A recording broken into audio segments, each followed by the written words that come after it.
Bonjour à tous, dans cette toute nouvelle vidéo qui se veut vraiment très pratique, j'aimerais vous expliquer, vous montrer, vous démontrer ce qu'il reste pour vous après impôt, après charges sociales, si vous avez une activité de service dans une SASU et que vous réalisez en moyenne 5 000 € de chiffre d'affaires. Si vous souhaitez en savoir plus sur la rémunération nette que vous pourriez toucher, alors parfait, vous êtes au bon endroit. On va répondre à cette question très précise. Si je fais 5 000 € de chiffre d'affaires en moyenne par mois, 60 000 € par an, combien je peux, la répartition entre le salaire, les dividendes, on va en parler maintenant.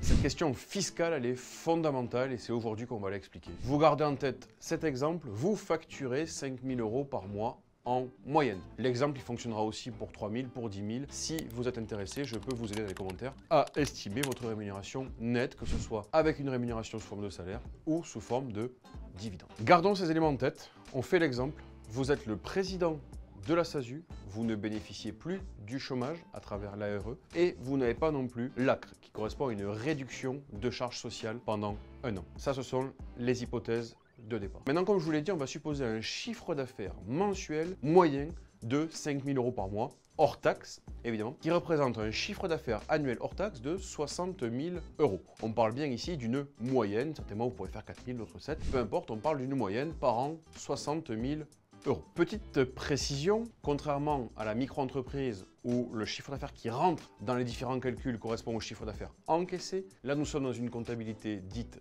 d'engagement et donc c'est bien le chiffre d'affaires facturé. Même si vous facturez 10 000 € au mois de décembre et que le client vous règle en mars de l'année suivante et que votre exercice fiscal correspond au 31 décembre, vous devrez déclarer ce chiffre d'affaires-là l'année de facturation. Hyper important. Abordons un autre sujet concernant la TVA. Ce que vous facturez avec votre entité vous revient. Ça, c'est la partie hors taxe. Néanmoins, votre client final à qui vous facturez ne paiera pas seulement la partie hors taxe. Si vous êtes soumis à la TVA, vous devrez facturer le montant hors taxe plus 20%, si vous êtes soumis à 20% de TVA. Sur une facture de 5 000 €, votre client ne paiera pas 5 000 €, mais 5 000 € plus 20% de TVA qui correspond en réalité à une facture TTC de 6 000 €. Soyons précis, la TVA n'est pas une taxe, c'est un impôt. Vous la collectez auprès de vos clients et vous devez la reverser auprès de l'État. On dit que la TVA est neutre pour les entreprises. Souvent, on entend l'expression que les entreprises ne font que boîte aux lettres par rapport à l'État, puisqu'elles facturent la TVA auprès de ses clients pour la reverser à l'État. Et dans l'autre sens, les fournisseurs vous factureront cette TVA que vous pourrez déduire. Donc, soyons précis, dans le compte de résultat, tous les éléments seront hors taxe, sauf quelques exceptions évidemment, mais la grande majorité des éléments seront comptabilisés hors taxe. On a parlé du chiffre d'affaires, maintenant parlons des charges. Les charges sont nécessaires au bon fonctionnement de la société. Certaines sont fixes et seront facturées par des fournisseurs ou des partenaires. Quand on parle de frais fixes, c'est important de préciser que ce sont des charges qui ne dépendent pas du volume d'activité. Des exemples, les assurances. Ce n'est pas parce que votre volume d'affaires va être multiplié par 2 que l'assurance va être multipliée par 2. Les frais de comptabilité sont des frais fixes. Le loyer de vos bureaux, le loyer de votre téléphone portable, de votre ordinateur, l'abonnement téléphonique professionnel, vos déplacements professionnels ou encore les animations commerciales que vous pourriez proposer à vos clients. Tous ces éléments-là concernent des charges engagées pour la société. On peut même citer, et attention, les frais de restauration, si toutefois vous prouvez que ces frais de restauration ont été engagés pour le compte de la société. Évidemment, inutile d'aller inviter votre sœur tous les midis à manger au restaurant. Et dernier élément, les frais de tenue de banque sont également des charges pour la société. La liste de tous ces frais ne dépend que de vous.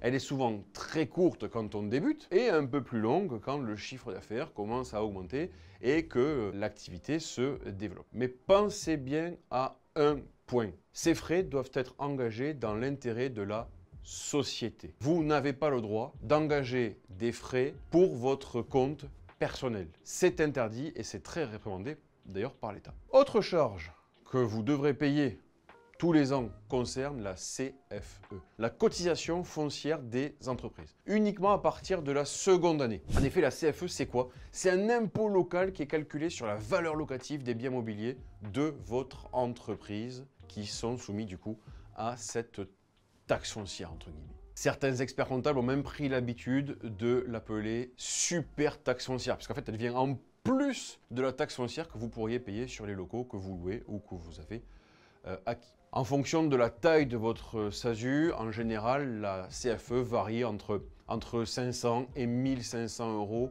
par an, en fonction de votre volume d'affaires, mais également en fonction de la ville où est situé chacun de vos établissements, en tout cas de vos locaux. Je réponds à une question qui peut-être n'est pas claire pour vous, même si vous n'avez qu'une boîte aux lettres, vous avez une domiciliation, même si vous n'avez qu'une boîte aux lettres, vous serez soumis à la CFE. Alors certes, elle sera un petit peu moins élevée parce que vous n'allez déclarer que quelques mètres carrés, mais vous aurez une CFE à payer de façon annuelle, même si vous n'avez qu'une boîte aux lettres. Alors il existe d'autres éléments un peu plus importants qui sont à la limite entre une charge et un investissement, qu'on peut appeler aussi immobilisation. Si on parle de votre ordinateur ou d'un téléphone portable par exemple, ce sont des éléments qui, une fois qu'ils dépassent la valeur de 500 euros hors taxe, ne sont plus considérés comme des charges, mais comme des investissements faisant partie du patrimoine intégral de la société. Je me permets de faire une petite parenthèse sur la notion de patrimoine. C'est quoi le patrimoine d'une société? Dans un bilan, vous avez d'un côté, à gauche, les actifs, à droite, les passifs. Et bien en fait, le patrimoine correspond à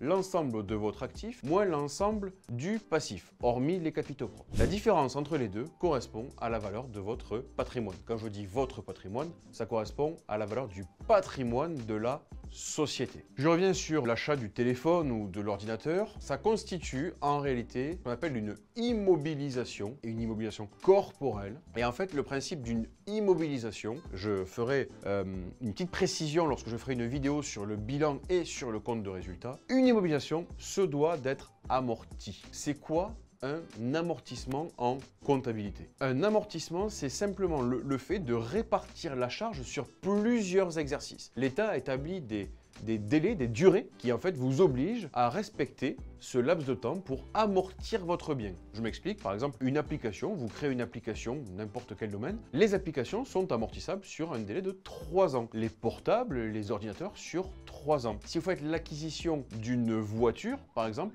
vous pourrez l'amortir sur 4 ou sur 5 ans. Ni 3, ni 6. Ce n'est pas vous qui décidez. Vous pouvez décider uniquement dans le laps de temps autorisé par les règles fiscales de la France. On parle maintenant de salaire et de charges sociales. Dans une SASU, tant que vous ne vous payez pas, vous ne paierez aucune cotisation sociale. À partir du moment où vous vous donnez un salaire, votre société devra verser des cotisations salariales et des cotisations patronale. Je disais en début de vidéo, pour faire simple, un salaire net de 2000 euros chargé à 75% dans une SASU représente 1500 euros de charges sociales, soit un coût total pour votre entité, l'employeur, de 3500 euros avant impôt, puisque vous vous versez 2000, 1500 euros pour les charges sociales, ce qui représente un salaire qu'on appelle chargé total de 3500 euros par mois avant impôt. Parlons maintenant justement de cet impôt sur les sociétés qu'on appelle l'IS. Cet impôt,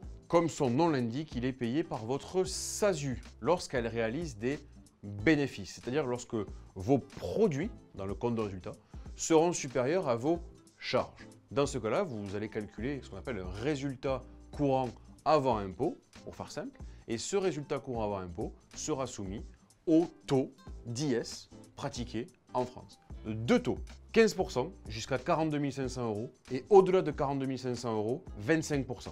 Ces deux taux, vous ne pourrez en bénéficier que si vous êtes considéré comme une PME et vous serez une PME dans ce cas-là si vous réalisez un chiffre d'affaires inférieur à 10 millions d'euros. Donc pour faire simple, vous avez une société qui réalise 100 000 euros de résultats avant impôt. Les 42 500 premiers euros de résultats seront soumis à 15% et de 42 500 euros à 100 000 euros, vous paierez un impôt égal à 25%. Donc faisons une synthèse par rapport à l'exemple. Je vous rappelle, 60 000 euros de chiffre d'affaires. Vous êtes rémunéré 2 000 euros net qui représentent 3 500 euros par mois, soit 42 000 euros par an incluant vos charges sociales. 1 000 euros de CFE, ce qui vous donne un résultat avant impôt de 17 000 euros. 17 000 en dessous de 42 500, multiplié par 15%, vous obtenez un IS de 2 540 euros. Ce qui vous donne un résultat net après impôt de 14 450 euros sur lequel vous pourrez prendre un dividende de 0 à 100%. C'est vous qui décidez. Et sur ce dividende, vous paierez un impôt équivalent à la flat tax de 30% ou soumis au barème progressif de l'impôt. Je vous invite à aller voir la vidéo que j'ai publiée sur la fiscalité justement des dividendes. Prenons pour l'exemple un dividende soumis à la flat tax. Donc je reviens sur l'exemple, 14 450 € de résultat net après impôt. Vous paierez un impôt sur vos dividendes égal à 30%, soit un montant de 4 335 € pour un dividende net égal à 10 115 €, si on considère une prise de dividende égale à 100% du résultat. Donc pour conclure, avec une facturation moyenne de 5 000 € par mois, si on simule une rémunération nette mensuelle avant impôt sur le revenu de 2 000 €, plus environ 840 € par mois de dividendes net d'impôt, on obtient à peu près 57% de rémunération nette de votre chiffre d'affaires. Donc vous facturiez 5 000 € par mois, en moyenne, net, vous pourrez récupérer 2 840 € si on considère une rémunération égale à 2 000 € plus 100% du dividende pris de façon annuelle. Je vous rappelle, il est important de préciser que lorsque vous vous rémunérez à travers des dividendes, vous ne cotisez à aucune charge sociale, que ce soit l'URSSAF ou la retraite. Et deuxième chose, le dividende ne représente pas une charge pour votre société et donc il ne déduit pas l'impôt sur le revenu. Voilà, cette vidéo touche à sa fin, j'espère qu'elle vous a plu. Si vous avez la moindre question sur un sujet en particulier, un calcul d'impôt, quoi que ce soit sur votre dividende, votre rémunération, les charges sociales, je me ferai un plaisir d'y répondre dans les commentaires. Je vous souhaite une très bonne journée. Salut!